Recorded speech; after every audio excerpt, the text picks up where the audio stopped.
Ang pagdakip kay Jesus.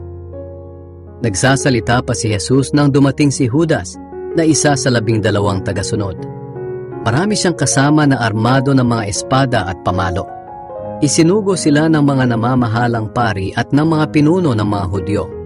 Ganito ang palatandaan na ibinigay ng traidor na si Judas sa mga huhuli kay Jesus. Ang babatiin ko sa pamamagitan ng isang halik ang siyang pakay ninyo. Dakpin ninyo siya. Lumapit si Judas kay Jesus at bumati, "Magandang gabi sa iyo, Guro."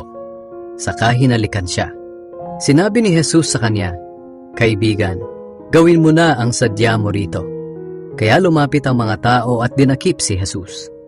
Bumunot ng espada ang isa sa mga tagasunod ni Jesus at tinaga ang alipin ng punong pari at naputol ang tainga nito.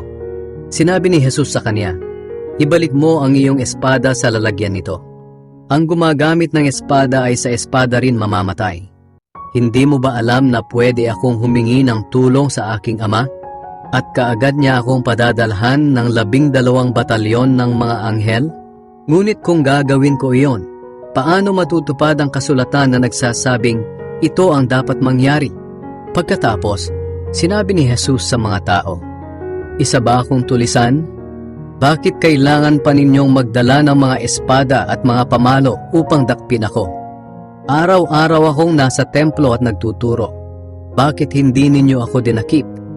Ngunit nangyari ang lahat ng ito upang matupad ang isinulat ng mga propeta. Iniwan siya noon din ng mga tagasunod niya at nagsitakas sila.